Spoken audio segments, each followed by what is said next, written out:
Hello guys, तो last episode में हमने देखा था जियन ये क्लैन में पहुंच गया था जहां पर वो बहुत जल्दी में था। जियन जिनलिन का हाथ पकड़कर उसे ये क्लैन से ले जाने लगता है, लेकिन ये देख ये क्लैन के एल्डर्स को गुस्सा आ जाता है और वो जियन पर हमला कर देते हैं। पहले तो जियन इस पर ज्यादा ध्यान नहीं देता है, लेकिन जब वो एल्डर्स अपनी हद पार कर देते हैं तब जियन भी उन्हें एक अच्छा सबक सिखाता है। जियन की पावर देख फर्स्ट एल्डर चौंक गए थे और उनके मुंह से शब्द नहीं निकल रहे थे। अब आगे जियन जिनलिन का हाथ पकड़ तेजी से ये क्लैन से बाहर आ जाता है और बिल्कुल भी वक्त ना बर्बाद करते हुए वो दोनों उड़कर ये सिटी से बाहर जाने लगते हैं। ये सिटी से बाहर एक माउंटेन पर पहुंचने के बाद जियन अपना वक्त बिल्कुल भी बर्बाद नहीं करता है और बहुत ही सीरियस होकर पूछता है, मुझे बताओ तुम्हारे ये सिटी में पहुंचने के बाद क्या हुआ था और लिटिल फेरी डॉक्टर अभी किस हालत में है। जियन के एक्सप्रेशन देख जिनलिन समझ जाती है जियन बहुत ही ज्यादा सीरियस है। वो बिल्कुल भी वक्त ना बर्बाद करते हुए बताना शुरू करती है। वार्म होल से बाहर आने के बाद जब हमने देखा कि आप हमारे साथ नहीं हैं, तब हम लोग ये सिटी के लिए रवाना हो गए। हम लोगों का प्लान था ये सिटी में पहुंचकर हम आपका पता लगाएंगे और अगले कुछ ही महीनों में हम लोग ये सिटी में पहुंच भी गए। ये सिटी में पहुंचते ही हमने आपको ढूंढना शुरू कर दिया, लेकिन आपको ढूंढने के लिए एक दिन जब लिटिल फेरी डॉक्टर ये क्लैन से बाहर निकली, तब यूगेट नाम के एक फैक्शन के लीडर की नज़र लिटिल फेरी डॉक्टर पर पड़ गई और लिटिल फेरी डॉक्टर की ब्यूटी में वो खो गया। वो लिटिल फेरी डॉक्टर को पाने के लिए इतना पागल हो गया कि उसने लिटिल फेरी डॉक्टर को पाने की हर कोशिश की, लेकिन उसकी ये हरकतें लिटिल फेरी डॉक्टर को बिल्कुल भी पसंद नहीं आई। शुरुआती में तो उसने उस फैक्शन के लीडर की हरकतों को नज़रअंदाज किया, लेकिन जब उस लीडर की हरकतें बढ़ गई तो लिटिल फेरी डॉक्टर खुद को रोक नहीं पाई और उसने एक दिन उस फैक्शन में जाकर उस फैक्शन के सभी लोगों को मार दिया। यूगेट कोई बहुत ही ज़्यादा पावरफुल फैक्शन नहीं था, इसलिए लिटिल फेरी डॉक्टर कुछ ही घंटों में यूगेट के सभी मेंबर्स को मारने में कामयाब रही, लेकिन यूगेट का जो लीडर था वो एक एलाई डाउजोंग था। इस वजह से उससे लड़ते वक्त लिटिल फेरी डॉक्टर को कुछ चोटें लग गई और उन चोटों की वजह से लिटिल फेरी डॉक्टर की पावर कम हो गई और पावर कम होने से लिटिल फेरी डॉक्टर का उसके पॉइजन पर लगी हुई सील से कंट्रोल छूट गया और सील कमजोर होती ही लिटिल फेरी डॉक्टर की पॉइजन बॉडी इरप्ट हो गई। इरप्शन बहुत ही पावरफुल था, इसलिए ये सभी की नज़रों में आ गया।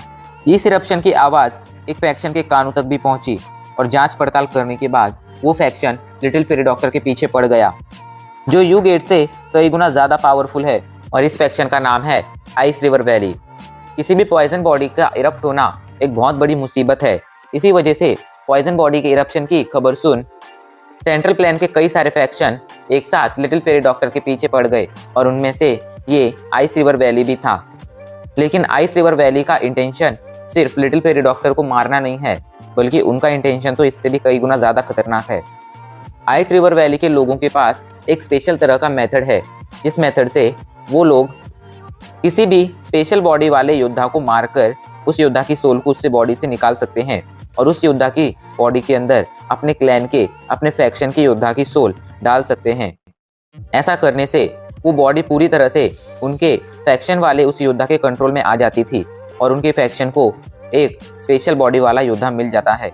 मुझे लगता है वो लोग लिटिल फेरी डॉक्टर के साथ भी यही करना चाहते हैं और लिटिल फेरी डॉक्टर को मारकर उसकी स्पेशल पॉइजन बॉडी हासिल करना चाहते हैं। ये सुन जियन का गुस्सा और ज़्यादा बढ़ने लगता है। पहले तो उसे लगा था ये आइस रिवर वैली किसी अच्छे काम की वजह से और पूरे सेंट्रल प्लान को बचाने के लिए लिटिल फेरी डॉक्टर को पकड़ना चाहती है, लेकिन उनके असली इरादे जान जियन अब खुद को नहीं रोक पाया था। वो गुस्से में चीखा, आइस रिवर वैली तुम्हें तो मैं नहीं छोड़ूंगा। लेकिन अभी जियन को और इन्फॉर्मेशन की ज़रूरत थी, इसलिए वो जल्दी से जिनलिन से कहता है, आगे क्या हुआ मुझे ये बताओ। उस दिन के बाद आगे क्या हुआ?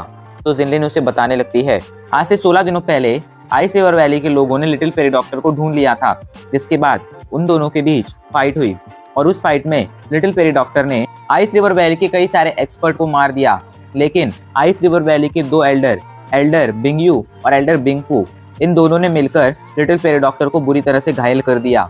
लेकिन घायल होने के बाद लिटिल फेरी डॉक्टर हमारे ये क्लैन नहीं लौटी, वो उल्टा फॉलन गॉड स्ट्रीम भाग गई। लेकिन इसका पता आइस रिवर वैली को चल गया और उन्होंने फॉलन गॉड स्ट्रीम को चारों तरफ से घेर लिया। अभी के लिए little fairy doctor fallen god mountain range में ही कहीं है, लेकिन उसकी करंट लोकेशन का मुझे भी कोई अंदाज़ा नहीं है। भाई जियन, मैं किसी काम की नहीं हूँ। आपके नहीं रहने पर मैं आपके दोस्त लिटिल फेरी डॉक्टर को सेफ नहीं रख पाई। इस पर जियान कहता है, इसमें तुम्हारी कोई गलती नहीं थी, तुम भी लाचार थी, तुम भी कुछ नहीं कर सकती थी। ये बोलकर जियान फॉलन गॉड माउंटेन रेंज की तरफ देखने लगता है।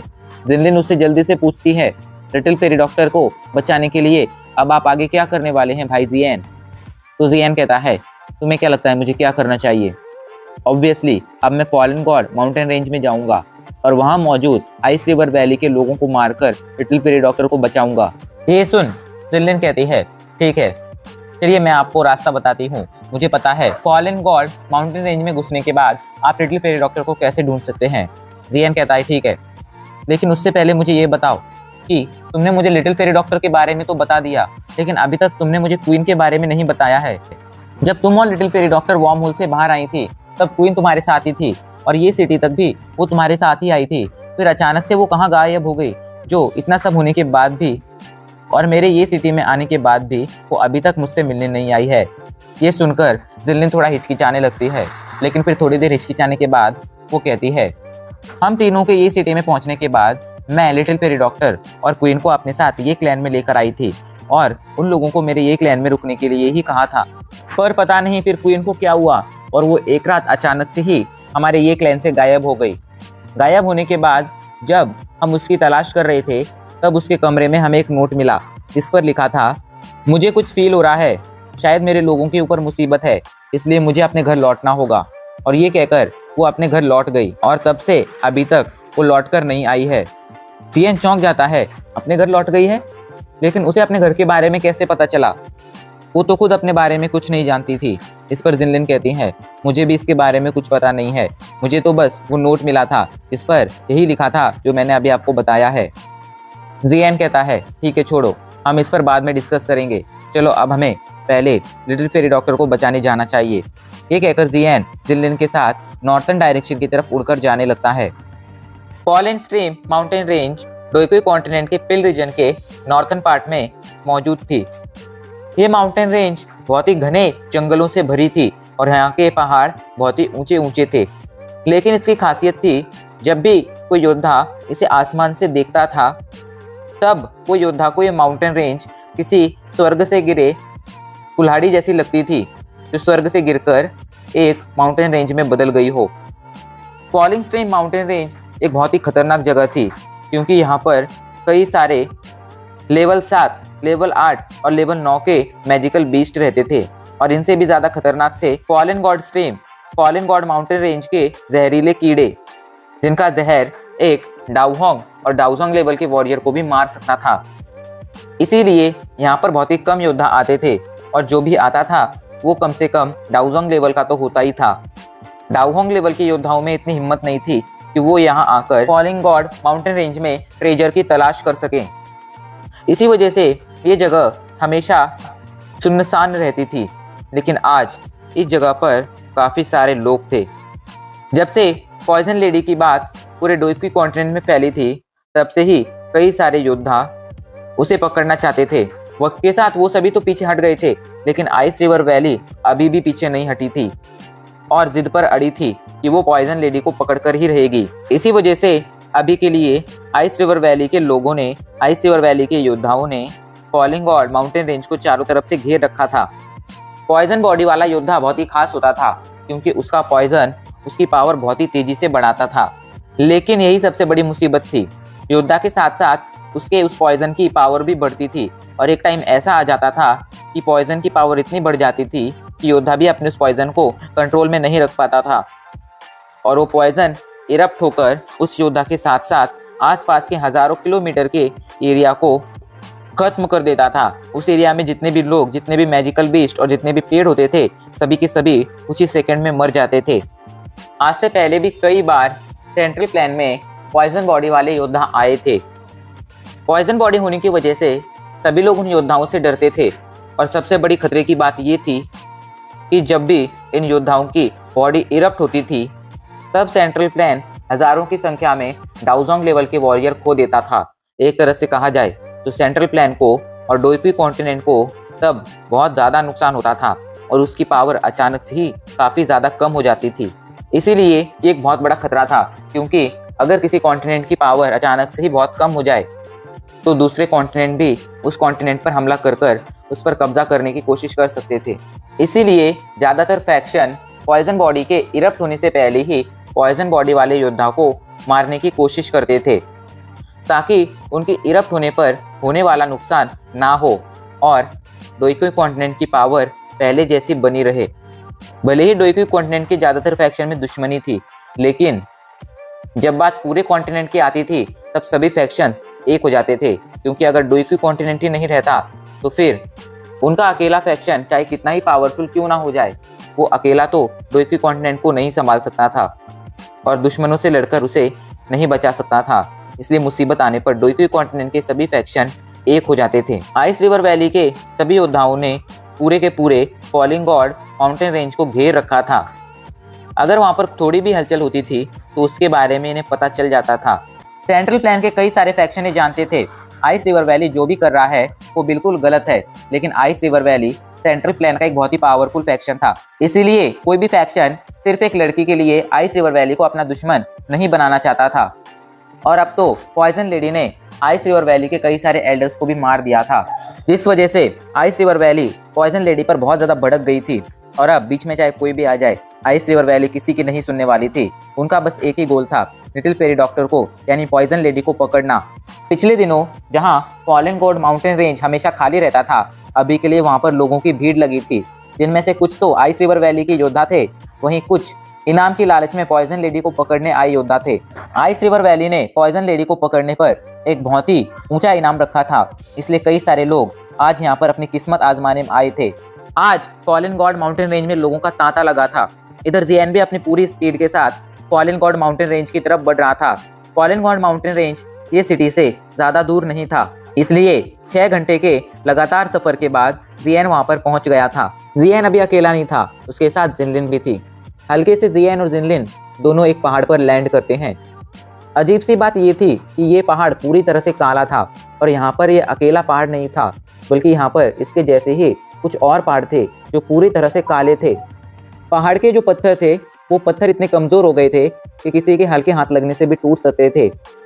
जियान ध्यान से इस जगह को देखने लगता है और कुछ ही देर तक इस जगह को देखने के बाद जियान समझ जाता है यहाँ की हवा में पॉइजन फॉग है, जो आज से नहीं बल्कि पिछले हजारों सालों से यहाँ पर मौजूद है। ये सोचकर जियान ध्यान से अपनी स्पिरिचुअल एनर्जी से चारों तरफ देखता है और कुछ ही देर की जांच पड़ताल के बाद उसे पॉइजन फॉग दिखना भी शुरू हो गया था। जियान जिनलिन की तरफ मुड़ता है और उससे पूछता है क्या यही जगह फॉलन गॉड माउंटेन रेंज है? तो जिनलिन जल्दी से हाँ में सिर हिला देती है और कहती है हाँ भाई जियान, यही जगह फॉलन गॉड माउंटेन रेंज है, लेकिन इस जगह को पॉइजन फॉग ने चारों तरफ से घेर रखा है, इसलिए हम दोनों चाहकर भी उड़कर आगे नहीं बढ़ सकते हैं। अगर हमें आगे बढ़ना है तो उसके लिए हमें नीचे मौजूद घाटी से आगे बढ़ना होगा। अगर हम जबरदस्ती उड़कर आगे बढ़ने की कोशिश करेंगे तो ये पॉइजन फॉग हमें बहुत नुकसान पहुंचा सकता है। इसके अंदर इतनी पावर है कि ये एक डाउजन लेवल के वॉरियर को तक मार सकता है। जियान भी कुछ देर तक पॉइजन फॉग को देखने के बाद ये समझ गया था। जियान पूछता है हमें किस घाटी से आगे बढ़ना होगा? तो जिनलिन नीचे की तरफ इशारा कर देती है। नीचे एक बहुत बड़ी घाटी थी। उस घाटी में अभी के लिए कई सारे योद्धा आगे बढ़ रहे थे। कुछ योद्धा अकेले थे तो कुछ योद्धा अपने ग्रुप के साथ उस घाटी में आगे बढ़ रहे थे। सभी के सभी यहाँ पर लिटिल फेरी डॉक्टर की तलाश में आए थे, ताकि लिटिल फेरी डॉक्टर को पकड़कर वो आइस रिवर वैली से एक मोटा इनाम हासिल कर सके। इन सभी योद्धाओं को देखकर जियान का गुस्सा अब बढ़ने लगा था, लेकिन वो जल्दी से अपने गुस्से को कंट्रोल कर लेता है, क्योंकि वो भी जानता था अभी गुस्सा दिखाने का कोई फायदा नहीं होगा। तभी जिनलिन कहती है भाई जियान, भले ही हम इस रास्ते से आगे बढ़ सकते हैं, लेकिन इस घाटी को चारों तरफ से आइस रिवर वैली के लोगों ने घेर रखा है। ऐसे में अगर हम इस जगह से आगे जाएंगे तो वो लोग हमें पकड़कर हमें मारने की कोशिश कर सकते हैं। मुझे नहीं लगता कि ये रास्ता हमारे लिए सेफ होगा। क्या तुम्हें पता है अभी इस पूरे माउंटेन रेंज में आइस रिवर वैली के कितने योद्धा हैं? तो जिनलिन कहती है हाँ मुझे पता है, आज से कुछ दिनों पहले ही मेरे खबरी ने मुझे बताया था इस बारे में। इस पूरे माउंटेन रेंज पर अभी आइस रिवर वैली के 100 से भी ज्यादा योद्धा हैं, लेकिन वो योद्धा या तो डाउवेंग क्लास के हैं या डाउहोंग क्लास के, इसलिए वो हमारे लिए मुसीबत खड़ी नहीं कर सकते हैं। लेकिन मुझे डर है यहाँ मौजूद डाउजोंग लेवल के वॉरियर्स का। अभी के लिए इस पूरे माउंटेन रेंज में आइस रिवर वैली के 4 डाउजोंग लेवल के योद्धा हैं। जिनमें से दो ने तो आज से पहले लिटिल फेरी डॉक्टर से फाइट भी की थी। जियन कहता है, क्या तुम एल्डर बिंगयू और एल्डर बिंगफू की बात कर रही हो? तो जिनलिन हाँ में सिर हिला देती है। जियन अब आसपास की जगह को देखने लगता है और थोड़ी देर तक देखने के बाद कहता है, आइस रिवर वैली ने अभी के लिए यहाँ पर किसी 1000 लेवल के वॉरियर को नहीं भेजा है। शायद उन्हें लग रहा है लिटिल फेरी डॉक्टर को मारने के लिए कि 4000 लेवल के योद्धा ही काफी होंगे, और उनका ये सोचना गलत भी नहीं है। मगर वो ये नहीं जानते हैं कि लिटिल फेरी डॉक्टर का एक दोस्त भी है जो उसके लिए कुछ भी कर सकता है। जिनलिन, तुम बस मुझे रास्ता बताओ, हम लोग इस घाटी से ही जाएंगे, और अगर किसी एल्डर ने आइस रिवर वैली के किसी भी कल्टीवेटर या योद्धा ने हमें रोकने की कोशिश की तो मैं उसे जिंदा नहीं छोड़ूंगा। वैसे तो जियन हमेशा सेफ्टी को पहले रखता था और ऐसा कर कर वो हमेशा अपना काफी सारा टाइम भी बचा लेता था, लेकिन अभी के लिए लिटिल फेरी डॉक्टर तक पहुंचने का ये घाटी ही एकमात्र रास्ता थी और जियन अब और देरी नहीं कर सकता था, इसलिए उसने इस घाटी से जाना ही चुना था। जियन की बात पर जिनलिन बस हामिद से रिला देती है, जिसके बाद जियन जिनलिन को उसकी कमर से पकड़ लेता है और तेजी से पहाड़ से घाटी की तरफ जाने लगता है। कुछ ही पलों बाद उसके सामने पहाड़ की घाटी थी। फॉलन गॉड माउंटेन रेंज की घाटी ऊपर से बहुत ही छोटी लग रही थी, पर अब जब जियन इसे सामने से देख रहा था तब उसे पता चल रहा था कि ये घाटी 100 मीटर से भी ज्यादा चौड़ी है और इसकी लंबाई का तो कोई अंदाजा भी नहीं लगा सकता है। घाटी के एंट्रेंस पर आइस रिवर वैली के कुछ योद्धा लगातार गश्त लगा रहे थे। उन सभी ने सफेद रंग के कपड़े पहने थे, क्योंकि आइस रिवर वैली के सभी योद्धा हमेशा सफेद रंग के कपड़े ही पहना करते थे। लेकिन जियन को इनसे कोई फर्क नहीं पड़ता है। अभी के लिए एंट्रेंस पर 100 से भी ज्यादा आइस रिवर वैली के डिसाइपल्स थे और एक ओल्ड मैन वहीं बैठा कल्टीवेशन कर रहा था। शायद ये ओल्ड मैन इन सभी का लीडर था। सभी डिसाइपल्स ध्यान से आने जाने वालों पर नजर रख रहे थे। जियन जिनलिन से कहता है, चलो अब हमें अंदर जाना चाहिए। अगर इन्होंने मुझे नहीं रोका तो अच्छी बात है, और अगर रोका तो मैं इन्हें जिंदा नहीं छोड़ूंगा। ये कहकर जियन एंट्रेंस की तरफ जाने लगता है। जिनलिन भी उसके पीछे पीछे आ रही थी। कुछ ही पलों में जियन एंट्रेंस पर पहुंच गया था। एंट्रेंस पर पहुंचकर उसकी नजर कल्टीवेशन कर रहे उस एल्डर पर पड़ती है और उसे देखकर वो चौंक जाता है, क्योंकि कल्टीवेशन करते वक्त एल्डर के अंदर से जो एनर्जी निकल रही थी वो एनर्जी आसपास के टेम्परेचर को भी कम कर रही थी। मगर जियन अब उस पर ज्यादा ध्यान नहीं देता है और अंदर जाने लगता है। मगर शायद कल्टीवेशन कर रहे उस एल्डर को कुछ फील हो गया था। अचानक से ही वो उठ खड़ा होता है और जियन को शौक में देखने लगता है। आइस रिवर वैली ने लिटिल फेरी डॉक्टर को पकड़ने के लिए बहुत बड़ा इनाम रखा था, लेकिन असलियत तो ये थी कि वो इनाम ज्यादा से ज्यादा किसी डाउहोंग लेवल के वॉरियर को अपनी तरफ खींच सकता था और उसे इस खतरनाक मिशन पर आने के लिए मजबूर कर सकता था। मगर इतने कम इनाम के लिए जियन जैसे पावरफुल वॉरियर का इस मिशन पर आना, इस बात ने उस एल्डर को चौंका दिया था। वो एल्डर बुदबुदाया, ये लड़का एक डाउजोंग लेवल का वॉरियर है, फिर भी वो अपना टाइम इस मिशन पर क्यों वेस्ट कर रहा है? इस लड़के के साथ कुछ तो गड़बड़ है। उस एल्डर को अब थोड़ा शक होने लगा था, लेकिन अगर जियन पॉइजन लेडी को पकड़ता तो इससे उनका ही फायदा होने वाला था। इसलिए वो एल्डर शक होते हुए भी जियन को नहीं रोकता है और सभी की नज़रों के सामने जियन बहुत आसानी से फॉलन गॉड माउंटेन रेंज में एंटर कर जाता है। कोई भी अभी के लिए उसे रोकने नहीं आया था। ये देखकर जियन भी राहत की सांस लेता है। वो सभी को मारने की पावर रखता था, लेकिन अगर वो इन सभी से फाइट कर कर इन्हें मारता तो इसका पता यहाँ मौजूद पावरफुल डाउजोंग लेवल के वॉरियर्स को भी लग जाता और फिर वो आकर इनके लिए जियन से फाइट करते। और अभी जियन चाहे कितना ही पावरफुल क्यों ना हो, पर वो अकेला ही कई सारे डाउजोंग लेवल के वॉरियर का मुकाबला नहीं कर सकता था, खास करके वो सभी जब उसके लेवल से कई गुना आगे के लेवल के हों। अंदर पहुंचने के बाद जियन एक बार चारों तरफ ध्यान से देखता है, जिसके बाद वो कहता है, जिनलिन हम अंदर आ गए हैं, अब तुम मुझे बताओ लिटिल फेरी डॉक्टर को हम कैसे ढूंढेंगे और वो अभी कहाँ पर है? जियन आसपास की पूरी जगह को ध्यान से देख चुका था। इस जगह पर पॉइजन फॉग भले ही कम था, लेकिन यहाँ पर भी उसकी मात्रा काफी थी किसी भी योद्धा को कंफ्यूज करने के लिए। इसी वजह से इस माउंटेन रेंज में किसी पॉइजनस चीज को ढूंढना बहुत ही मुश्किल होता था और ये फॉग ही जिम्मेदार था लिटिल फेरी डॉक्टर के इतने टाइम तक छिपे रहने का। अगर ये पॉइजन फॉग इस माउंटेन रेंज में नहीं होता तो आइस रिवर वैली के लोग कब का लिटिल फेरी डॉक्टर को ढूंढ चुके होते। इस पॉइजन फॉग की वजह से ये लिटिल फेरी डॉक्टर अब तक उनसे बची रही थी। जियन के सवाल पर जिनलिन जल्दी से अपनी स्पेस्टो रिंग से एक जेड बॉटल बाहर निकाल लेती है और उसे खोल देती है। खुलती ही जेड बॉटल के अंदर से एक काले रंग की चीज बाहर आती है जो आसमान में उड़ने लगती है।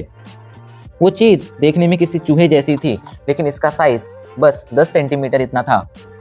जियन तुरंत उस चीज को पहचान जाता है और चौंक कर कहता है, पॉइजन माउस?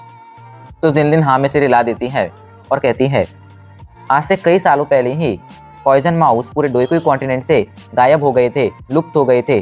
लेकिन खुशकिस्मती से हमारे ये क्लैन के एक एल्डर को इस पॉइजन माउस की डेड बॉडी मिल गई थी। और फिर जब लिटिल फेरी डॉक्टर को इस पॉइजन माउस के बारे में पता चला और अपने ऊपर के खतरे के बारे में पता चला, तो लिटिल फेरी डॉक्टर ने अपनी पॉइजनस एनर्जी से, अपने पॉइजन से इस माउस को रिफाइन किया और इसके अंदर अपने पॉइजन से एनर्जी डाल दी, जिससे ये माउस जिंदा हो गया। इसके अंदर लिटिल फेरी डॉक्टर की एनर्जी है, इसलिए ये माउस बहुत आसानी से लिटिल फेरी डॉक्टर को ढूंढ सकता है। लिटिल फेरी डॉक्टर को ढूंढने का हमारे पास यही बेस्ट तरीका है। जियन भी हमें सिर ला देता है, जिसके बाद जिनलिन माउस को इशारा करती है और वो माउस तेजी से हवा में उड़ने लगता है और कुछ देर तक हवा में गोल गोल चक्कर लगाने के बाद वो तेजी से वेस्टर्न डायरेक्शन की तरफ बढ़ने लगता है। जिनलिन कहती है, भाई जियन टाइम वेस्ट मत कीजिए और जल्दी से इस माउस का पीछा कीजिए। ये सुनते ही जियन जल्दी से जिनलिन को कमर से पकड़ लेता है और उस माउस के पीछे तेजी से उड़ने लगता है।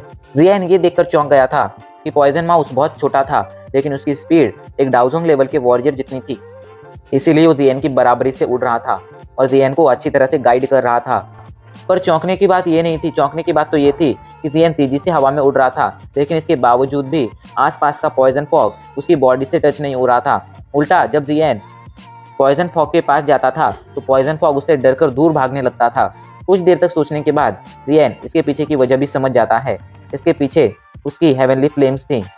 भले ही जियन अभी अपनी हेवनली फ्लेम्स का यूज नहीं कर रहा था, लेकिन जियन की बॉडी के अंदर उसकी हेवनली फ्लेम थी।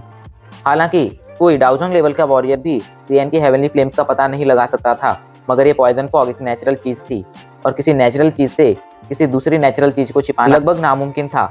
इसी वजह से पॉइजन फॉग को जियन की हेवनली फ्लेम का पता चल गया था और वो जियन से डरने लगा था। चलो जियन के लिए अच्छी बात ही थी, उसका अब और टाइम इस फॉग के पीछे वेस्ट नहीं होने वाला था। तेजी से जियन उस माउस का पीछा करते रहता है और अगले आधे घंटे में ही जियन फॉलन गॉड माउंटेन रेंज के बहुत ही अंदर आ गया था। यहाँ का जो पॉइजन फॉग था वो बाहर के फॉग से 1000 गुना ज़्यादा डेंस था, इसलिए भले ही जियन को अभी के लिए वो पॉइजन फॉग कोई नुकसान नहीं पहुंचा पा रहा था, मगर वो जियन की स्पीड जरूर कम कर रहा था। ये देखकर जियन जल्दी से अपनी हेवनली फ्लेम्स को एक्टिवेट कर लेता है और खुद को और जिनलिन को हेवनली फ्लेम से कवर कर लेता है। जियन अपनी हेवनली फ्लेम्स को कंट्रोल कर सकता था, इसलिए जिनलिन हेवनली फ्लेम से जल नहीं रही थी। जियन की स्पीड फिर से बढ़ जाती है और 5 मिनट बाद वो एक जगह पर जाकर रुक जाता है, क्योंकि वो पॉइजन माउस भी अब उस जगह पर रुक गया था। पॉइजन माउस उस जगह पर चारों तरफ चक्कर लगाने लगता है। ये देख जियन उस पॉइजन माउस को वापस से जेड बोतल के अंदर डाल लेता है, जिसके बाद वो चारों तरफ देखने लगता है। उसके सामने एक बहुत बड़ा पहाड़ था। उस पहाड़ को चारों तरफ से आइस रिवर वैली के योद्धाओं ने घेर रखा था और सभी की नजरें अभी के लिए उस पहाड़ पर मौजूद एक बड़ी सी केव पर टिकी हुई थी। तभी आइस रिवर वैली का एक एल्डर चिल्लाते हुए कहता है, पॉइजन लेडी, हम आपको एक मौका दे रहे हैं, आप चुपचाप बाहर आकर सरेंडर कर दीजिए। अगर आप ऐसा करेंगे तो हम आइस रिवर वैली वाले आपको नहीं मारेंगे, वरना हम किसी को मारने से पहले सोचते नहीं हैं। तो अंदर से भी एक आवाज़ आती है, तुम चाहे कुछ भी कर लो पर मैं सरेंडर नहीं करूंगी। ये कहते हुए एक ह्यूमन फिगर उस केव से बाहर आती है और जियन की नज़रें उस ह्यूमन फिगर पर टिक जाती हैं। उस ह्यूमन फिगर ने सफ़ेद रंग के कपड़े पहन रखे थे और जियन इस ह्यूमन फिगर को अच्छी तरह से पहचानता था। ये कोई और नहीं, जियन की best friend little fairy doctor थी। लिटिल फेरी डॉक्टर अभी बहुत ही गुस्से में लग रही थी।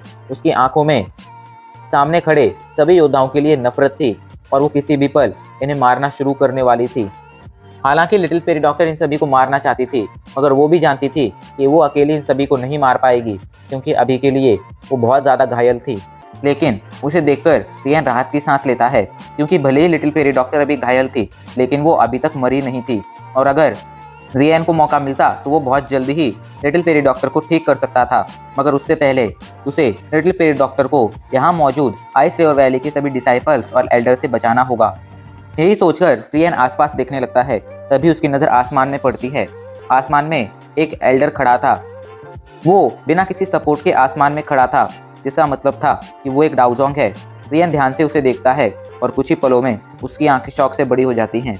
वो एल्डर एक 6 स्टार डाउजोंग था। जियन अपनी नज़रें चारों तरफ फिराने लगता है, क्योंकि यहाँ पर वही अकेला एक एल्डर नहीं था। एक एक कर जियन की नज़रें सभी आइस रिवर वैली के डिसाइपल से होते हुए 2 एल्डर पर जाकर रुकती हैं, जो एक दूसरे पहाड़ पर खड़े थे। और जियन की आंखें परेशानी से भर जाती हैं, क्योंकि उन दोनों में से एक एल्डर 6 स्टार डाउजोंग था और दूसरा एल्डर भले ही अभी के लिए 2 स्टार डाउजोंग था, लेकिन उसकी पावर भी कमाल की थी। अभी के लिए यहाँ पर 2 6 स्टार डाउजोंग और एक 2 स्टार डाउजोंग था। और यहाँ पर बस ये 3 एल्डर नहीं थे, बल्कि इस पूरे पहाड़ को अभी के लिए आइस रिवर वैली के 100 से भी ज्यादा डिसाइपल्स ने घेर रखा था, जो किसी भी पल लिटिल फेरी डॉक्टर पर हमला करने के लिए तैयार थे। ये देख जियन लिटिल फेरी डॉक्टर की हेल्प के लिए जाने लगता है, तो जिनलिन उसे रोकती है और कहती है, भाई जियन, आइस रिवर वैली के ये दोनों 6 स्टार डाउजोंग लेवल के वॉरियर एल्डर बिंगफू और एल्डर बिंग यू हैं। ये दोनों ही बहुत ज़्यादा खतरनाक हैं, और अगर ये साथ में लड़ना शुरू कर दें तो एक 7 स्टार और 8 स्टार डाउजोंग भी इन्हें नहीं हरा सकता है, इसलिए आप संभल कर रहना। तो जियन हाँ में सिर हिला देता है। जियन को अभी एक 6 स्टार डाउजोंग की इतनी फिक्र नहीं थी, क्योंकि वो खुद अभी के लिए एक पावरफुल वॉरियर बन चुका था। उसके पास स्काई फायर 3 मिस्टीरियस चेंज आ गया था, जिसने उसकी पावर पहले से भी कई गुना ज्यादा बढ़ा दी थी, और साथ ही साथ मदद के लिए उसके पास अभी के लिए डेमन पपेट और टियाना हाउ भी थे, जिन्हें वो जब चाहे तब मदद के लिए बुला सकता था। यही सोच लिटिल फेरी डॉक्टर की मदद के लिए जियन तेजी से पहाड़ पर जाने लगता है। इधर हमें आसमान में उड़ रहे उस एल्डर को दिखाया जाता है, तो लिटिल फेरी डॉक्टर को देखते हुए कहता है, पॉइजन लेडी, मैं कह रहा हूँ अब आप और भाग नहीं पाएंगी, इसलिए सरेंडर कर दीजिए। और मैं आपको एक बात बता दूं, पिछली बार फाइट में जो हमने हमला किया था, वो हमला सीधा जाकर आपको लगा था, और उस हमले में हम दोनों की खतरनाक आइस दून फोर्स थी। अगर आपने सरेंडर नहीं किया तो अगले 1 महीने में ही ये आइस दून फोर्स आपकी सारी की सारी लाइफ फोर्स खा जाएगी और आपको मार देगी। इसलिए आपके लिए अच्छा यही रहेगा कि आज आप हमारे सामने घुटने टेक दें और सरेंडर कर दें। Ice Doon force ice river valley के योद्धाओं के पास मौजूद एक पावरफुल एनर्जी थी। ये एनर्जी इतनी ज्यादा पावरफुल थी कि इनसे एक डाउजोंग लेवल का वॉरियर भी घुट घुट कर मर सकता था। अगर ये फोर्स किसी योद्धा के अंदर चली जाती थी तो धीरे धीरे ये फोर्स उसी योद्धा की लाइफ फोर्स को जमाना शुरू कर देती थी, और लाइफ फोर्स जमने से अगले कुछ ही महीनों में वो योद्धा मारा जाता था। आइस रिवर वैली की एक खतरनाक टेक्निक कई सारे फैक्शन को डराती थी, यहाँ तक कि बर्निंग फ्लेम वैली भी इस खतरनाक फोर्स से डरती थी, क्योंकि बर्निंग फ्लेम वैली के हर एक योद्धा के पास इसका इलाज नहीं था, और लिटिल फेरी डॉक्टर के पास भी इसका कोई इलाज नहीं था। इसीलिए लिटिल फेरी डॉक्टर को धमकी देते वक्त एल्डर बहुत ही कॉन्फिडेंट था। वो आगे कहता है, हमारे साथ आइस रिवर वैली में लौटना ही आपके लिए बचने का एक चांस है, इसके अलावा आपके पास कोई दूसरा ऑप्शन नहीं है, इसलिए मैं आपको एक और बार कह रहा हूँ, सरेंडर कर दीजिए। एल्डर की बातें सुन लिटिल फेरी डॉक्टर की आंखों में एक गुस्सा भर आता है।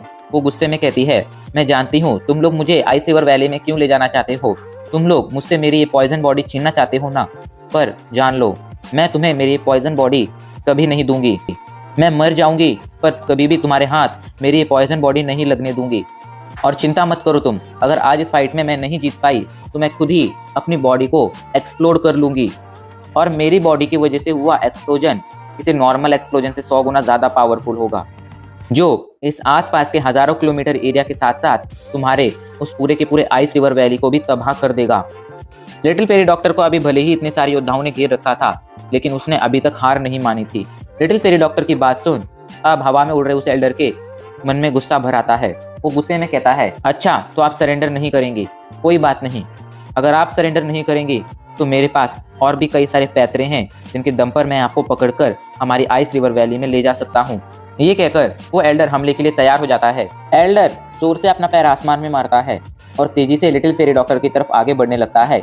वो अपना हाथ लहराता है, उसके हाथ लहराते ही बहुत सारे आइस से बने क्रिस्टल पूरे माउंटेन रेंज को घेर लेते हैं। ये आइस से बने क्रिस्टल किसी मिसाइल जैसे लग रहे थे, जो बहुत ही ज़्यादा खतरनाक थे। आइस क्रिस्टल को देखकर लिटिल फेरी डॉक्टर की आंखों में भी अब हार आ जाती है। वो समझ गई थी कि वो चाहकर भी इस फाइट को नहीं जीत सकती है, और अगर वो इस फाइट को जीत भी गई, उसने इस एल्डर बिंगजू को हरा भी दिया, तो अभी के लिए वो एल्डर बिंगफू और वो 2 स्टार डाउजोंग भी बाकी था, और लिटिल फेरी डॉक्टर चाहकर भी अकेले इन तीनों को नहीं हरा सकती थी। लिटिल फेरी डॉक्टर मन ही मन बड़बड़ाई, मैं इन्हें नहीं हरा सकती हूँ, लगता है अब मुझे सेल्फ डिस्ट्रक्शन कर ही लेना चाहिए। सॉरी जियन, मैंने तुमसे वादा किया था कि मैं तुम्हारी जर्नी में तुम्हारे साथ रहूंगी, पर आज मुझे एक कदम उठाना पड़ रहा है, इसके लिए मुझे माफ कर देना। अभी little fairy doctor self destruction करने जा ही रही थी, तभी उसे वादा याद आता है। उसने जियन से वादा किया था कि वो कभी भी अपने इस पॉइजन से खुद को नहीं मारेगी, कोई भी वजह क्यों ना हो वो सुसाइड करने की कोशिश नहीं करेगी। ये वादा याद आते ही लिटिल फेरी डॉक्टर खुद को रोक लेती है, लेकिन आइस क्रिस्टल का वो हमला तेजी से उसकी तरफ अभी भी बढ़ रहा था, इसलिए उनका सामना करने के लिए लिटिल फेरी डॉक्टर जल्दी से अपनी डोईकुई एक्टिवेट कर लेती है। उसकी डोईकुई कुछ ही पलों में उसकी पूरी बॉडी को कवर कर लेती है, लेकिन इतना उसे बचाने के लिए काफी नहीं था, इसलिए वो अपनी डोईकुई को और ज्यादा बढ़ा देती है। कुछ ही पलों में उसकी डोईकुई पूरी गुफा में फैल जाती है। यहाँ तक कि अभी के लिए एंट्रेंस भी उसकी डोईकुई से किसी बैरियर में बदल गई थी, जिस बैरियर को पार करना किसी भी योद्धा के लिए लगभग नामुमकिन होगा। आइस क्रिस्टल भी गुफा के पास पहुंच गए थे। अगले कुछ ही पलों में वो सीधा जाकर लिटिल फेरी डॉक्टर की डोईकुई से टकरा जाते हैं। जोरदार आवाजों के साथ वो लिटिल फेरी डॉक्टर की डोईकुई खत्म करने लगते हैं। लेकिन अच्छी बात ये थी कि ये हमला ज्यादा खतरनाक नहीं था और लिटिल फेरी डॉक्टर ने अपनी डोईकुई से इस हमले का सामना कर लिया था। मगर इस दौरान कुछ आइस क्रिस्टल्स गुफा के आसपास लग गए थे, जिससे गुफा का एंट्रेंस का साइज अब काफी ज्यादा बढ़ गया था और लिटिल फेरी डॉक्टर अब और इसमें चिपकर नहीं रह सकती थी। वो अभी ना तो लड़ सकती थी और ना ही छिप सकती थी। उसके पास अभी एक ही रास्ता था। क्या मुझे भाग जाना चाहिए? लिटिल फेरी डॉक्टर मन ही मन बुदबुदाई। उसका ऐसा सोचना सही भी था। अभी के लिए उसके पास इतनी पावर नहीं थी कि वो यहाँ पर रुककर इनका सामना कर सके और वो सेल्फ डिस्ट्रक्शन भी नहीं कर सकती थी, इसलिए भागना ही बेस्ट ऑप्शन था। अचानक लिटिल फेरी डॉक्टर अपनी पूरी पावर लगा देती है और तेजी से गुफा से बाहर आकर वहां से भागने लगती है। लेकिन लिटिल फेरी डॉक्टर को भागता देख एल्डर बिंगयू भी रेडी हो जाता है। वो जल्दी से लिटिल फेरी डॉक्टर पर आइस सीलिंग फॉर्मेशन से हमला कर देता है। अचानक से उसके हाथ से एक सील निकलती है जो सीधा आसमान में चली जाती है और आसमान में एक ब्लास्ट के साथ वो सील चारों तरफ फैलने लगती है। अगले कुछ ही पलों में वो सील पूरे माउंटेन के चारों तरफ फैल चुकी थी। उसने माउंटेन को कवर कर लिया था। एक तरह से कहा जाए तो अभी के लिए उसने पूरे माउंटेन के चारों तरफ एक बहुत ही खतरनाक और मजबूत आइस का बैरियर बना दिया था, जिसे तोड़ना लगभग नामुमकिन था क्योंकि इसमें एक 6 स्टार डाउजोंग की पावर थी। बैरियर को देखकर लिटिल फेरी डॉक्टर भागना बंद कर देती है क्योंकि वो जानती थी कि वो चाहे कितने भी कोशिश कर ले पर इस बैरियर को नहीं तोड़ पाएगी। इस बैरियर की एक खास बात थी, इस बैरियर के अंदर मौजूद कोई भी योद्धा बाहर नहीं देख सकता था, इस बैरियर के बाहर नहीं देख सकता था। लेकिन इस बैरियर के बाहर मौजूद योद्धा बैरियर के अंदर चल रही हर घटना को देख सकते थे। अभी के लिए लिटिल फेरी डॉक्टर बाहर देखने में असमर्थ थी, इसलिए उसकी परेशानी और बढ़ गई थी। अगर उसे पता ही नहीं चलता कि बाहर क्या चल रहा है तो वो भागने का सही रास्ता कैसे ढूंढती। अभी के लिए वो आसमान में रुक गई थी।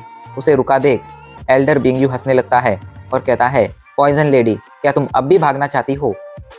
मैं तुम्हें एक और मौका देता हूँ, सरेंडर कर दो।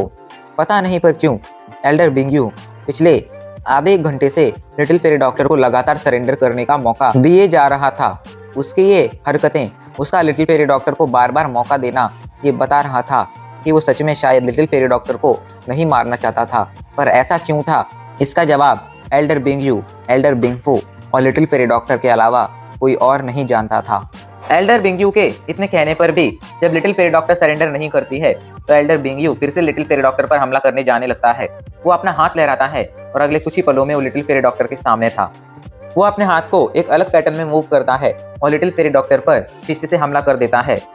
उसके अचानक से आए हमले पर लिटिल फेरी डॉक्टर तैयार नहीं थी, लेकिन वो जल्दी से अपनी डोईकुई एक्टिवेट करती है और अपनी पावरफुल डोईकुई से एक पंच रेडी करती है। लिटिल फेरी डॉक्टर भी पंच मार देती है। उसने ये पंच बिंगयू के हमले का सामना करने के लिए मारा था, लेकिन ये बात वो भी जानती थी कि बिंगयू को हराना या बिंगयू के किसी भी हमले का और सामना करना अभी उसके बस में नहीं है। लेकिन फिर भी वो आखिरी कोशिश करना चाहती थी। दोनों ही हमले आपस में टकरा जाते हैं। दोनों हमलों के टकराने से एल्डर बिंगयू 2 कदम पीछे चला जाता है। वहीं लिटिल फेरी डॉक्टर अभी के लिए किसी टूटे हुए पेड़ के पत्ते की तरह कई कदम पीछे चली गई थी। उसकी बॉडी के पॉइजन के आउट ऑफ कंट्रोल हो जाने की वजह से वो पहले से ही एक खराब हालत में थी और जब एल्डर बिंगयू और एल्डर बिंगफू ने इसके बावजूद भी उस पर हमला कर दिया तो इससे उसकी इंजरीज काफ़ी सीरियस हो गई। अभी के लिए वो बहुत ही ज़्यादा घायल थी और उसकी पावर भी काफ़ी ज़्यादा कम हो गई थी। अभी उसके पास सिर्फ एक 1 स्टार डाउजोंग जितनी पावर थी।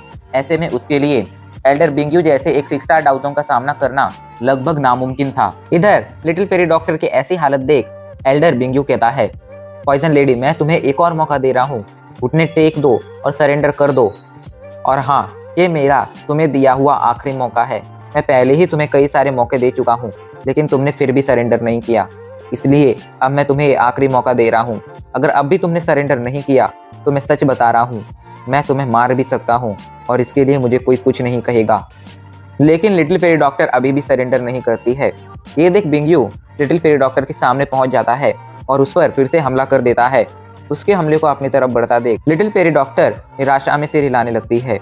उसके पास अब एक ही रास्ता बचा था, अपने पॉइजन पर लगी उस सील को हटा देना। अभी के लिए वो सेल्फ डिस्ट्रक्शन का यूज नहीं कर सकती थी, इसलिए ये उसके पास आखिरी मौका था। हाँ, ऐसा करने से बहुत जल्द उसकी पॉइजन बॉडी का पॉइजन उसकी पॉइजन बॉडी पर हावी हो जाएगा और अगले कुछ ही महीनों में उसकी पॉइजन बॉडी किसी बॉम्ब की तरह एक्सप्लोड हो जाएगी, फूट जाएगी। लेकिन लिटिल फेरी डॉक्टर के पास अभी के लिए इसके अलावा कोई और चारा भी नहीं था। अगर वो ऐसा नहीं करती तो आज ये एल्डर बिंग्यू उसे मार देता। अपने मन में एक पक्का इरादा बना वो अपना हाथ लहराती है। उसके हाथ पर एक सील दिखाई पड़ने लगती है। उस सील को देखकर बिंग्यू समझ जाता है लिटिल फेरी डॉक्टर क्या करने वाली है। लिटिल फेरी डॉक्टर को रोकने के लिए वो अपने हमले की स्पीड बढ़ा देता है और अपनी जी जान लगाकर अपनी पूरी स्पीड के साथ लिटिल फेरी डॉक्टर की तरफ बढ़ने लगता है। उसे अपनी तरफ बढ़ता देख लिटिल फेरी डॉक्टर भी अपनी सील का साइज बढ़ा देती है और तेजी से अपने पॉइजन के ऊपर की सील हटाने जाती है। लेकिन इससे पहले कि वो कुछ कर पाती तभी अचानक से एक जोरदार आवाज उसके कानों में गूंज पड़ती है। लिटिल फेरी डॉक्टर जब मुड़कर देखती है तो उसे पता चलता है एल्डर बिंग्यू के आइस बैरियर को किसी ने तोड़ दिया था। इधर एल्डर बिंग्यू लिटिल फेरी डॉक्टर के सामने पहुंच गया था। वो लिटिल फेरी डॉक्टर पर अपनी फिस्ट से हमला कर देता है, पर तभी एक हाथ बीच में आ जाता है और एल्डर बिंग्यू को एक जोरदार पंच मारता है और उस पंच के साथ ही एल्डर बिंग्यू कई कदम पीछे चला जाता है। एल्डर बिंग्यू को किसने रोका है, ये हमला किसका था, ये जानने के लिए सभी लोग उसी तरफ देखने लगते हैं। लिटिल फेरी डॉक्टर भी ये जानना चाहती थी। वो भी अपने सामने देखती है और तभी उसकी नज़र एक लड़के के चेहरे पर पड़ती है। वो लड़का एक खतरनाक स्माइल के साथ कहता है, मुझे माफ़ कर देना लिटिल फेरी डॉक्टर, मुझे आने में लेट हो गया, पर अब तुम चिंता मत करो, अब मैं आ गया हूँ और मेरे यहाँ आने के साथ ही इन आइस रिवर वैली वालों की भी शामत आ गई है। उस लड़के का चेहरा देख लिटिल फेरी डॉक्टर तेजी से अपनी पलकें झपकाने लगती है, जैसे कि वो चेक कर रही हो कि वो कहीं सपना तो नहीं देख रही है। मगर कुछ देर तक पलकें झपकाने के बाद वो समझ जाती है कि सपना नहीं है। अचानक उसके चेहरे पर एक बड़ी सी मुस्कान आ जाती है और वो उसी बड़ी सी मुस्कान के साथ कहती है, जियन, तो तुम आखिर आ ही गए। जियन को देखकर लिटिल फेरी डॉक्टर के चेहरे पर जो मुस्कान आई थी वो कोई नॉर्मल मुस्कान नहीं थी। उस मुस्कान में एक आशा थी कि जियन आज उसे इस मुसीबत से बचा लेगा। लेकिन इससे पहले कि जियन उसे कुछ जवाब दे पाता, एक आवाज उन दोनों के कानों में पड़ती है, लड़के, आखिर तुम्हारी हिम्मत कैसे हुई हमारे आइस रिवर वैली के मैटर में इंटरफेयर करने की? लगता है तुम्हें अपनी पावर पर बहुत घमंड आ गया है।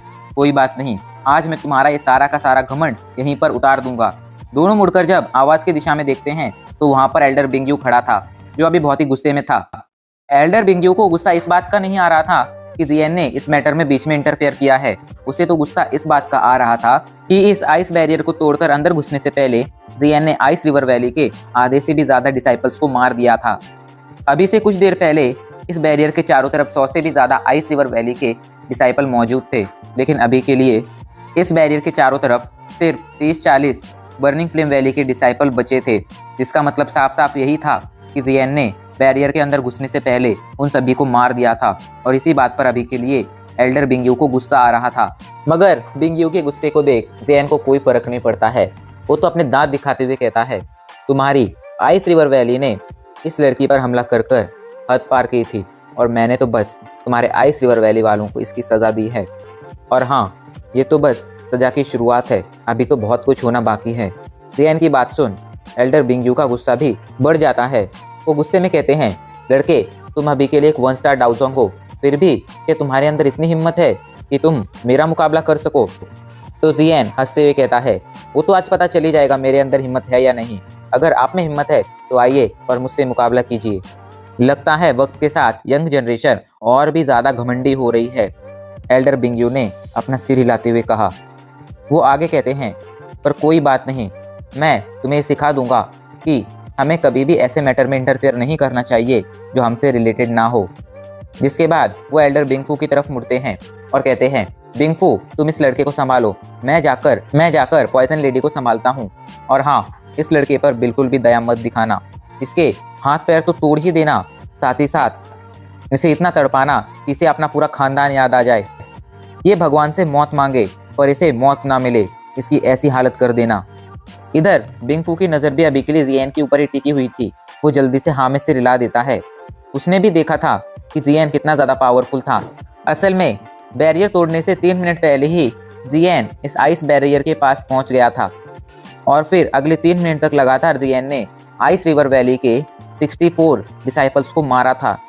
3 मिनट में ही जियन ने उन सभी का खात्मा कर दिया था।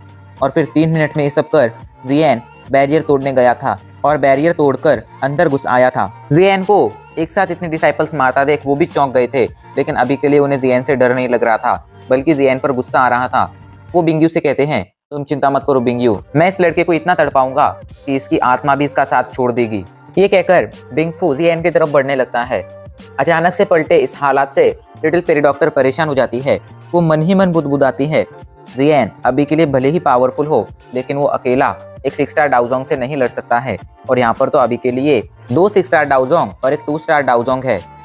ऐसे में मेरा तो छोड़ो, जियन का भी यहाँ से जिंदा बचकर भागना मुश्किल होगा। मुझे कुछ ऐसा करना होगा कि जियन यहाँ से सक्सेसफुली भाग जाए। भले ही आज मैं यहाँ पर मर जाऊं, पर मैं जियन को कुछ नहीं होने दे सकती हूँ। यही सोच वो अपना मन बना लेती है और जियन से कहती है, जियन मेरी बात मानो और अभी के लिए यहाँ से भाग जाओ। अभी के लिए यहाँ पर 3 एलाइड डाउजोंग हैं और हम चाहकर भी इनका मुकाबला नहीं कर पाएंगे, इसलिए प्लीज मेरी बात मानो और अभी ये जगह छोड़कर भाग जाओ। तुम मेरी चिंता मत करो, मैं अगली कुछ ही देर में इन तीनों को हराकर तुम्हारे पास लौट आऊंगी। ये सुन जियन भी एक पल के लिए चौंक जाता है। उसे नहीं लगा था लिटिल फेरी डॉक्टर कुछ ऐसा कहेगी, लेकिन इसके बाद उसके चेहरे पर एक मुस्कान आ जाती है और वो कहता है, क्या तुम्हें सच में लगता है मैं तुम्हारी बातों पर भरोसा करूंगा? अभी तुम इतनी घायल हो कि इन तीनों को तो छोड़ो, तुम्हारा इन तीनों में से एक से लड़ना भी लगभग नामुमकिन है। और तुम चिंता क्यों करती हो? क्या तुम्हें इस बात पर भी भरोसा नहीं है कि अगर मैं यहाँ पर आया हूँ और मैंने इस मैटर में इंटरफेयर किया है तो मैं इस मैटर को सॉल्व जरूर कर सकता हूँ। तुम बस मुझ पर भरोसा रखो। जियन की बात सुन लिटिल फेरी डॉक्टर एक राहत की सांस लेती है। उसे समझ आ गया था कि जियन के पास जरूर कोई ना कोई प्लान है। इधर जियन की बातों से तो एल्डर बिंगयू और एल्डर बिंगफू भी चौंक गए थे, लेकिन उसके बाद दोनों गुस्से में कहते हैं, आज हम दोनों भी देखना चाहते हैं कि आखिर तुम्हारे पास ऐसा कौन सा हथियार है जिसके दम पर तुम इतना उछल रहे हो कि हमारे आइस रिवर वैली के 2 6 स्टार डाउजोंग लेवल के वॉरियर से एक 2 स्टार लेवल का वॉरियर होते हुए भी लड़ने की हिम्मत कर रहे हो। हमें भी तो आज पता चले कि सिर्फ तुम्हें भौंकना आता है या फिर तुम काटना भी जानते हो। तो जियन एक बड़ी सी मुस्कान के साथ कहता है, भौंकना तो मुझे आता नहीं है, लेकिन हाँ मैं काटना बहुत अच्छी तरह से जानता हूँ। आप लोगों को बता दूं, आज से पहले मैंने कई सारे योद्धाओं की जिंदगी की डोर काटी है, लेकिन अभी के लिए वो दोनों एल्डर जियन की बातों पर ध्यान नहीं देते हैं। उन दोनों का तो मानना ये था कि उनके सामने खड़ा ये योद्धा एक 1 स्टार डाउजोंग है और एक 1 स्टार डाउजोंग को वो दोनों आसानी से कुचल सकते हैं। बिंगफू बिंगयू से कहता है, बिंगयू तुम जाकर उस पॉइजन लेडी को संभालो, मैं जाकर इस लड़के को संभालता हूँ। और हाँ, अपनी पूरी जी जान लगा देना, ज़्यादा टाइम बर्बाद मत करना, क्योंकि मुझे इस लड़के पे अब थोड़ा शक होने लगा है। तो बिंगयू हाँ में सिर हिला देता है।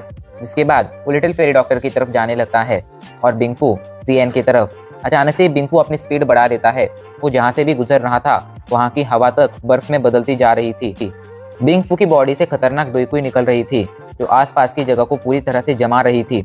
इधर बिंगयू तेजी से लिटिल फेरी डॉक्टर की तरफ बढ़ रहा था। अचानक से वो अपने डोइकुई एक्टिवेट करता है और उसे अपने हाथ की तरफ ले जाने लगता है। कुछ ही पलों में उसके हाथों पर एक सील आ जाती है। बिंगयू अपना हाथ घुमाता है और वो सील एक फीट लंबे आइस व्हील में बदल जाती है। अभी के लिए उसके हाथ के ऊपर एक आइस व्हील बन गया था। आइस व्हील का साइज 1 फीट जितना था, लेकिन उसके अंदर की पावर हद से ज्यादा खतरनाक थी। बिंगयू जल्दी से उस आइस व्हील से लिटिल फेरी डॉक्टर पर हमला कर देता है। पल के झपकाने में ही ice wheel little fairy doctor के पास पहुंच गया था। आइस व्हील तेजी से लिटिल फेरी डॉक्टर की गर्दन की तरफ बढ़ने लगता है। अचानक से आइस हमले से लिटिल फेरी डॉक्टर भी चौंक जाती है। वो जल्दी से अपने कदम पीछे ले जाने लगती है। अगले कुछ ही पलों में वो वहां से 100 मीटर दूर पहुंच गई थी, लेकिन उसने बिंगयू को कम आंक लिया था। लिटिल फेरी डॉक्टर को भागता देख बिंगयू भी अपनी पूरी जी जान लगा देता है और अपनी कमाल की स्पीड के साथ पलक झपकाने में ही लिटिल फेरी डॉक्टर के पास पहुंच जाता है। अभी के लिए लिटिल फेरी डॉक्टर के पास बिल्कुल भी पावर नहीं थी। अभी के लिए उसके पास इतनी भी पावर नहीं थी कि वो इस हमले को रोक सके। फिर भी वो अपना पंच रेडी करती है ताकि कम से कम वो मरने से तो बच जाए।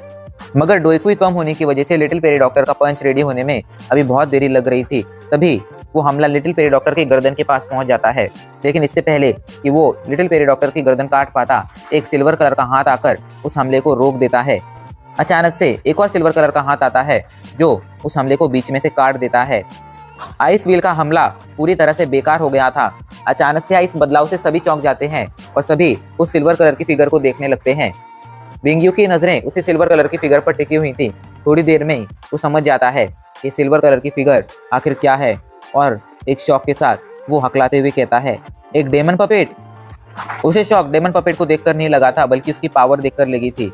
उसकी पावर इतनी ज्यादा थी कि अभी बिंगयू भी उसकी पावर का पता नहीं लगा पा रहा था, जो ये साफ साफ बता रही थी कि वो पपेट उससे ज्यादा पावरफुल है। इधर पपेट को देखकर बिंगफू भी चौंक गया था, लेकिन उसने हमला करना नहीं रोका था। वहीं जब जियान बिंगयू को ऐसी बुरी हालत में देखता है तो उसके चेहरे पर एक बड़ी सी मुस्कान आ जाती है। वो दांत दिखाते हुए कहता है, लगता है पिछले कई सालों में तुम्हारे आइस रिवर वैली ने जो काम किए हैं उससे तुम लोगों का कॉन्फिडेंस हद से ज्यादा बढ़ गया है। कोई बात नहीं, आज मेरी ये डेमन पपेट तुम्हारा ही कॉन्फिडेंस तोड़ देगी। जिसके बाद जियान बिंगयू की तरफ इशारा करता है और कहता है, मेरी डेमन पपेट जाओ जाकर इसको मार दो। जियान को ऑर्डर मिलती ही और डेमन पपेट बिंगयू की तरफ बढ़ने लगती है। कुछ ही पलों में वो बिंगयू के सामने खड़ी थी।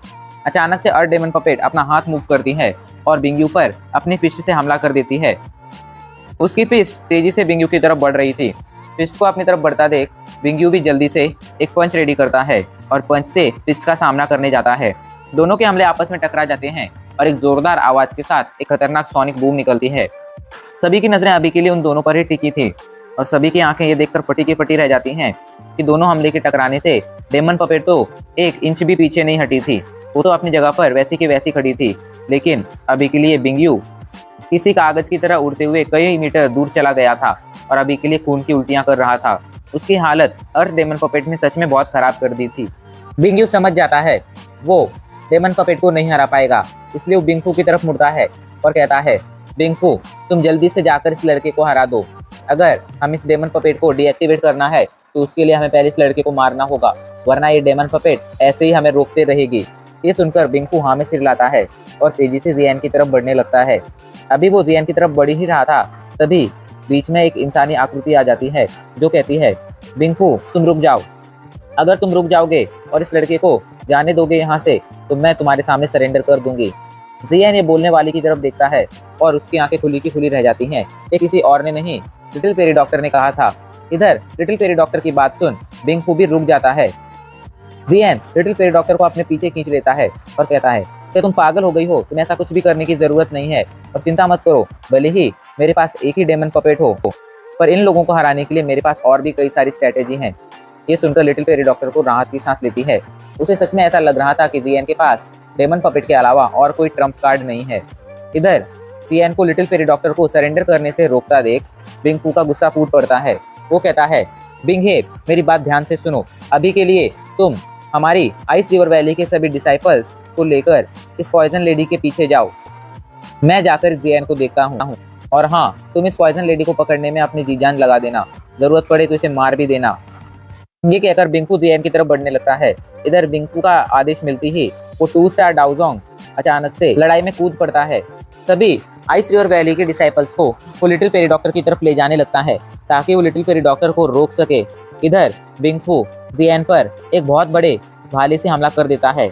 एक बहुत बड़ा भाला जिसमें अभी के लिए बिंगफू की आधे से भी ज्यादा डोई थी, वो जियान की तरफ बढ़ रहा था। उस भाले को अपनी तरफ बढ़ता देख जियान बिल्कुल भी परेशान नहीं होता है, लेकिन लिटिल फेरी डॉक्टर परेशान हो गई थी।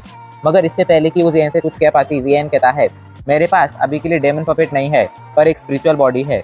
ये कहकर वो टियान हाउ को उनकी स्पेस रिंग से बाहर निकाल लेता है और कहता है, टियान हाउ अब आपकी जरूरत मुझे आन पड़ी है। तो टियान हाउ आसपास की सिचुएशन को देखते हुए कहते हैं, जियान क्या सच में इन चींटियों को मारने के लिए तुमने मुझे बुलाया है? इन्हें तो तुम अकेले ही मार सकते हो। टियान हाउ को देखकर लिटिल फेरी डॉक्टर चौंक जाती है।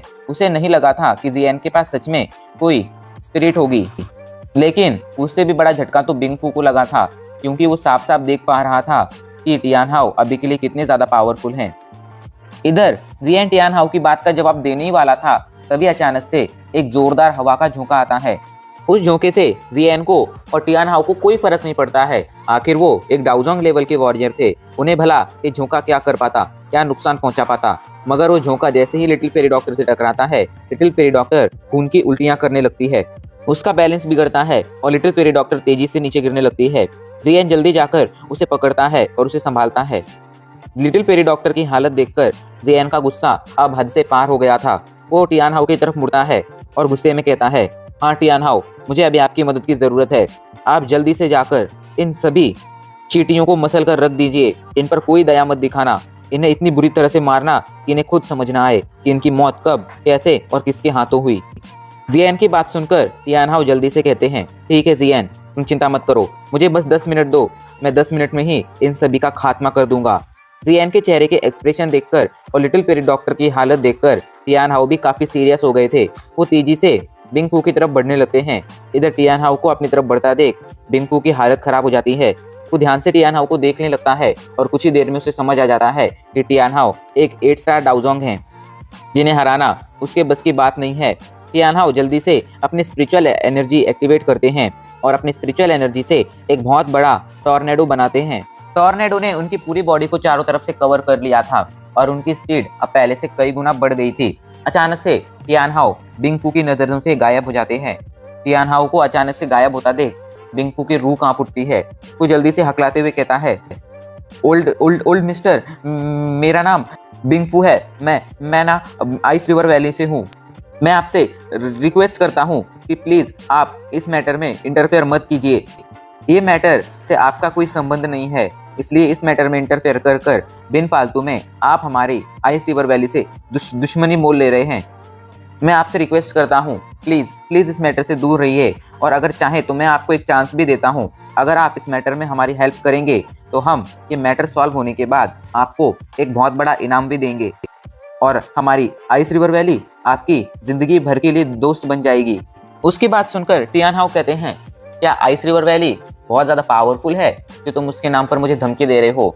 और अगर वो आइस रिवर वैली बहुत ज़्यादा पावरफुल भी है तो भी मुझे कोई फर्क नहीं पड़ता है, मैं आज तुम्हें मार कर ही रहूंगा। असल में टियान हाउ को आइस रिवर वैली के बारे में कुछ भी पता नहीं था, क्योंकि जब वो इस डोईकुई कॉन्टिनेंट में घूमा करते थे उस टाइम पर आइस रिवर वैली इतनी कुछ खास पावरफुल नहीं थी कि उसके बारे में टियान हाउ को जानने की जरूरत पड़े। इधर टियान हाउ की बात सुनकर बिंगफू की हालत और ज्यादा खराब हो जाती है। वो जानता था एक 8 स्टार डाउजोंग के सामने वो कुछ नहीं है, और अगर एक 8 स्टार डाउजोंग चाहे तो उसे चुटकियों में मसल सकता है। वो वहां से भागने का प्लान करने लगता है, पर तभी अचानक से उसके सामने की स्पेस हिलती है और अचानक से उस स्पेस में क्रैक आ जाता है।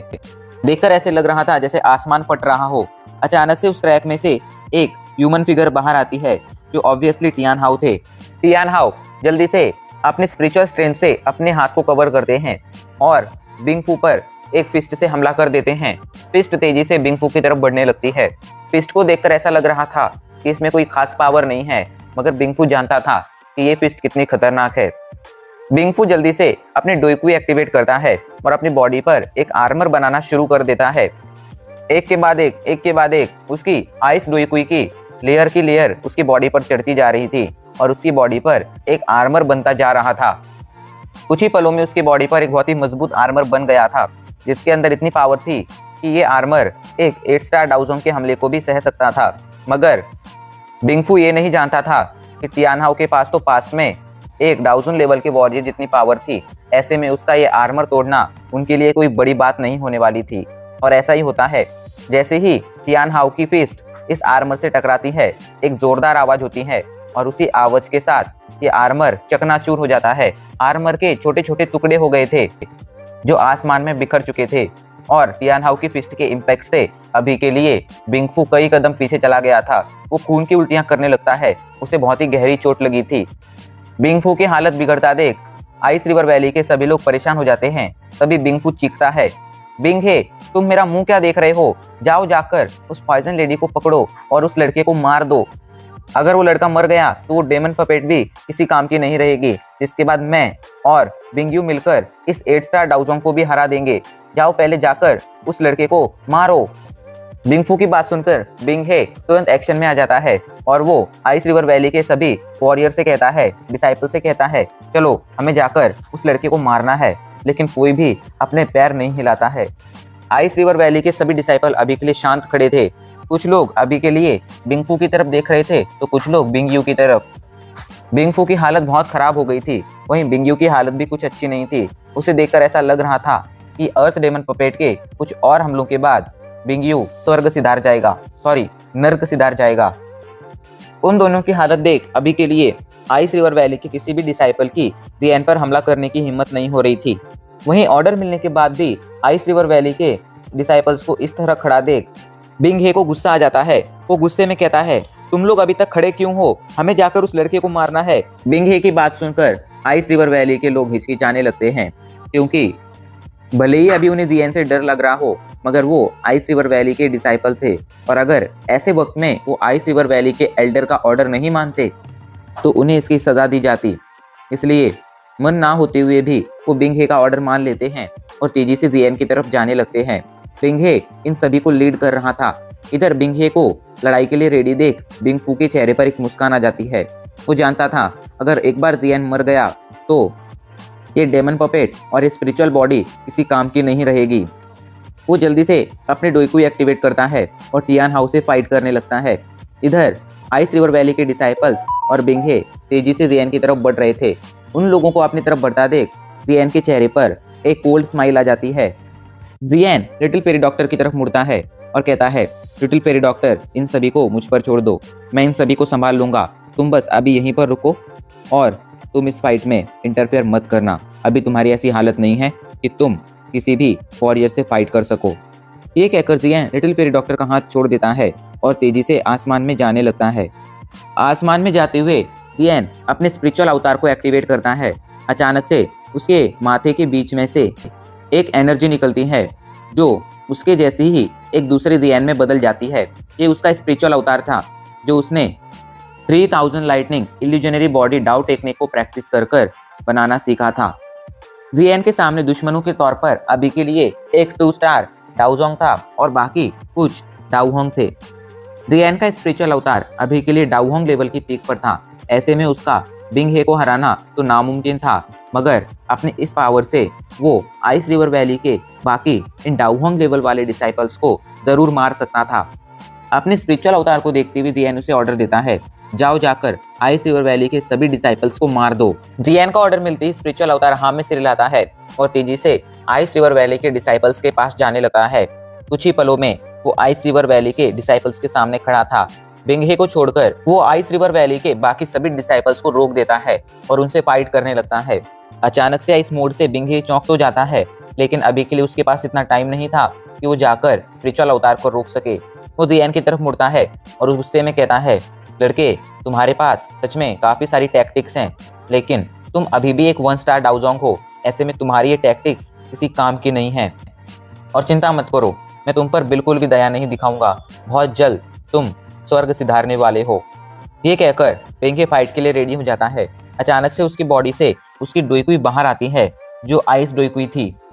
उसकी आइस डोइकुई उसके हाथ पर इकट्ठा होने लगती है और कुछ ही पलों में उसकी सभी उंगलियों को घेर लेती है। अचानक से उसकी उंगलियों पर आइस की परत चढ़ जाती है और उसकी उंगलियां खतरनाक पंजे में बदल जाती हैं।